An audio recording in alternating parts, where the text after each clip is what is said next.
Hello दोस्तों, आज 25 of March है और कल हमारे बच्चों का एग्ज़ाम है 26 मार्च को। और बच्चों ने कहा है कि सर आज तक हम लोगों ने बहुत सारा प्रैक्टिस कर लिया है, तो प्लीज़ आप मुझे थोड़ा गाइड कर दो how to attempt the exam. हम एग्ज़ाम को कैसे अटेम्प्ट करें, कौन सा क्वेश्चंस हम सबसे पहले अटेम्प्ट करेंगे, कौन सा क्वेश्चंस हम बाद में अटेम्प्ट करेंगे, पहले कौन से क्वेश्चंस को इंपॉर्टेंस देंगे, बाद में कौन से क्वेश्चंस को इंपॉर्टेंट देंगे। अगर मान लो कोई सवाल एग्जाम में अटक जाए तो हम उसको कैसे डील करेंगे, और सबसे इंपॉर्टेंट टाइम मैनेजमेंट कैसे करेंगे। बहुत दिक्कत होती है बच्चों के साथ टाइम मैनेजमेंट को लेकर।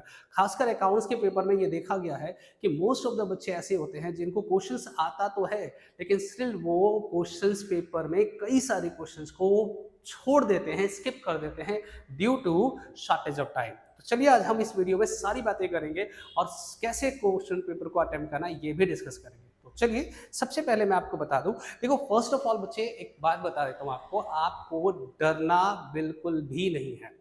आपने 100% दिया है अपने सब्जेक्ट को, आपने पूरे एक साल मेहनत किया है। पिछले 7-8 दिन में आप लोगों ने एक दिन में 7-8 घंटे तो मैंने क्लास में बिठाया, तुम्हें 4 घंटे एटलीस्ट हर बच्चा यहाँ पे बैठता है और प्रैक्टिस करता है। 7-8 सैंपल पेपर की प्रैक्टिस किया है, तो जो एग्जाम आएगा हमारा बोर्ड का वो उससे बाहर नहीं होता है, वो उसी में से होता है। मतलब जो 8-9 क्वेश्चन पेपर तुमने सॉल्व करा है उन्हीं में से एक क्वेश्चन पेपर वो भी होगा जो आप एग्जाम में देने वाले हो। तो इसमें डरने वाली कोई बात है ही नहीं कि सर बहुत डर लग रहा है। कई सारे बच्चे अभी मेरे से मिलके जा रहे थे, लास्ट में मैं जब उनसे बात कर रहा था कैसी तैयारी है, कहा सर डर लग रहा है। तो बेटा डरने की बिल्कुल भी जरूरत नहीं है।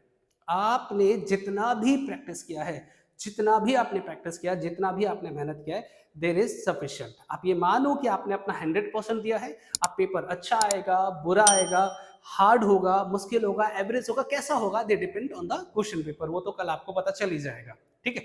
और उसके बाद अगर आप अभी से फ्रस्ट्रेट होते हो तो दिक्कत ये है कि जो आपको क्वेश्चन आता होगा उसमें भी गलती करोगे, कैलकुलेशन मिस्टेक करोगे और मार्क्स आने के चांसेस कम हो जाएंगे। तो बेटर है बी रिलैक्स। आपने 25 मार्च आज तक खूब सारा प्रैक्टिस किया है, हार्ड एंड फास्ट। आज के रात 8-9 बजे तक आप लोग और प्रैक्टिस कर लो, उसके बाद आराम से भरपूर नींद लो। कोई जल्दबाजी नहीं है कि सर रात भर पढ़ रहे हैं, हमने रात भर जब पढ़ना था तो पढ़ लिया, आज की रात सोने की है, आराम से जाके सो सकते हो। 8-9-10 मैक्सिमम 10-11 बजे तक आप पढ़ लो आज रात में, उसके बाद रिलैक्स होकर 8 घंटे की नींद लो और फिर कल जाके पेपर देकर आएंगे, ठीक है। डरना नहीं है, आपने बहुत पढ़ा है, पेपर आपके हाथ में आते ही आपको कॉन्फिडेंस आ जाएगा कि हमने ये पढ़ा है और ये हमें आता है। अब बात करते हैं कि सर सवाल को कैसे अटेम्प्ट करें। कई सारे बच्चे कह रहे थे sir how to attempt the questions. तो बेटा देखो एक बात बताता हूँ, सबसे पहले आप कोशिश करना लॉन्ग क्वेश्चंस अटेम्प्ट करने की। सबसे पहले जैसे आप क्वेश्चन पेपर उठाते हो तो आप उसमें दो पार्ट्स देखोगे, पार्ट ए और पार्ट बी। पार्ट ए की बात करें तो पार्ट ए में आप लोगों ने नोटिस किया होगा कि उसमें पूरी पार्टनरशिप और कंपनी है। उसमें जो लॉन्ग क्वेश्चंस हैं, जो सबसे ज़्यादा एग्जाम में रिपीटेडली आते हैं और जिसकी सबसे ज़्यादा तुम लोगों ने प्रैक्टिस किया है और जिनमें तुम्हें सबसे ज़्यादा कॉन्फिडेंस है, जैसे एडमिशन, रिटायरमेंट। हालांकि एडमिशन और रिटायरमेंट में चॉइस आता है, तो एडमिशन और रिटायरमेंट एक ये क्वेश्चन एग्जाम में जाते हैं, सबसे पहले आप ये अटेम्प्ट कर सकते हो। फर्स्ट पार्ट की बात करूं, पार्ट ए की। इसके अलावा एक डेजोलेशन का क्वेश्चन आप अटेम्प्ट कर सकते हो। इसके अलावा एक आप इश्यू ऑफ शेयर का क्वेश्चन पक्का पक्का अटेम्प्ट कर सकते हो क्योंकि ये 6 मार्क्स का आता है।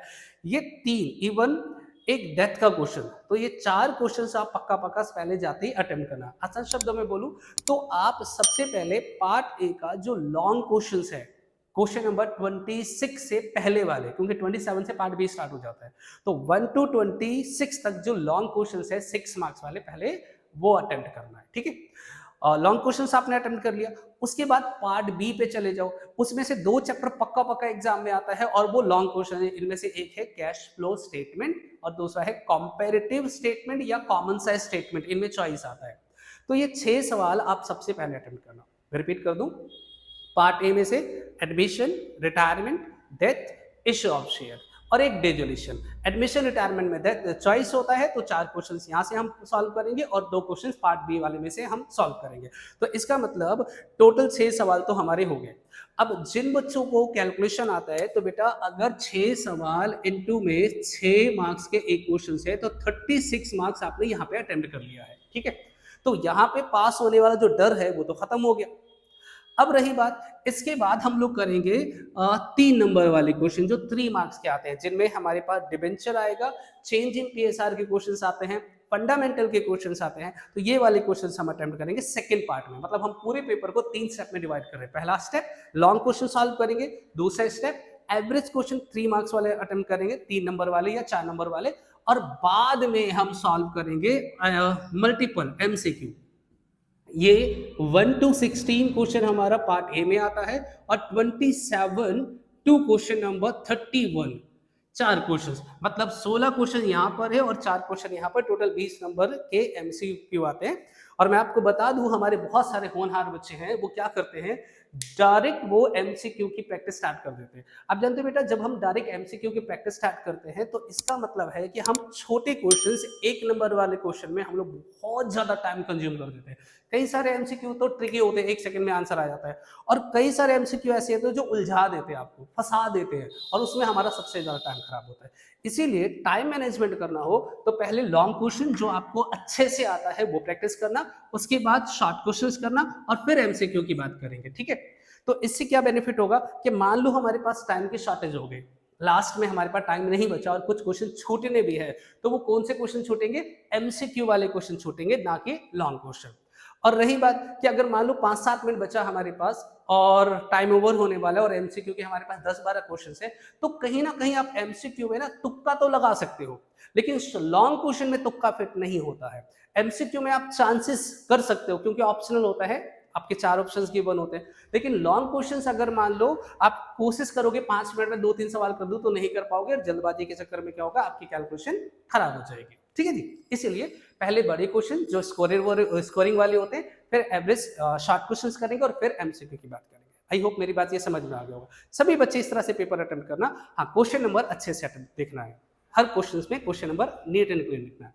अब बात करते हैं बेटा कि सर चलिए पेपर आपने बता दिया, ये बताइए कि मान लो हम कोई क्वेश्चन सॉल्व करते हैं और उसमें थोड़ी दिक्कत आ जाती है। मैं एक बार रिपीट कर दूं, मान लो आप कोई क्वेश्चन अटेम्प्ट करते हो, मान लेते हैं लॉन्ग क्वेश्चन से एडमिशन का सवाल हम कर रहे थे, हमने रिवैल्यूएशन अकाउंट बनाया, हमने पार्टनर्स कैपिटल अकाउंट बनाया, हमने बैलेंस शीट बनाया, और मेरा बैलेंस शीट मैच नहीं हो रहा है, तो क्या करेंगे सर। तो बेटा अगर बैलेंस शीट मैच नहीं हो रहा है तो आप 1 मिनट लगाकर उसे रिव्यू करोगे, चेक करोगे कि कौन से एंट्रीज में हमने दिक्कत किया है, कहाँ प्रॉब्लम्स आ रही है। अगर मान लीजिए आपने सारे एंट्रीज करेक्ट करा, कोई गलती नहीं है, फिर भी बैलेंस शीट मैच नहीं हो रहा है, तो ज्यादा टाइम उस पर खराब करने की कोई जरूरत नहीं है, बिल्कुल भी जरूरत नहीं है। आप अगले क्वेश्चन पे जा सकते हो, क्योंकि अगर आप उसको करेक्ट करने के चक्कर में रहोगे तो उसमें बहुत सारी गलतियां, आप उसके टाइम बहुत सारा वेस्ट हो जाएगा, जिसकी वजह से कुछ क्वेश्चन छूट जाएंगे। ठीक है, तो अगर मान लो आप 6 नंबर का सवाल करते हो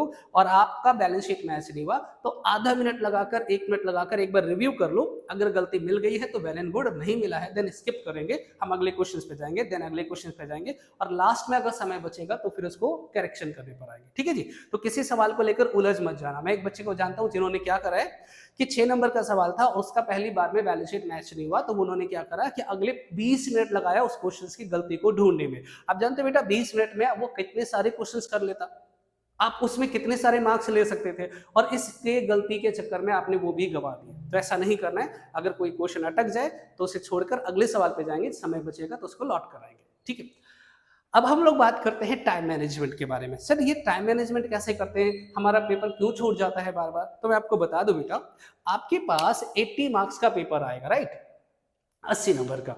ठीक है, और आपको टोटल जो टाइम मिलता है वो मिलता है 180 घंटे।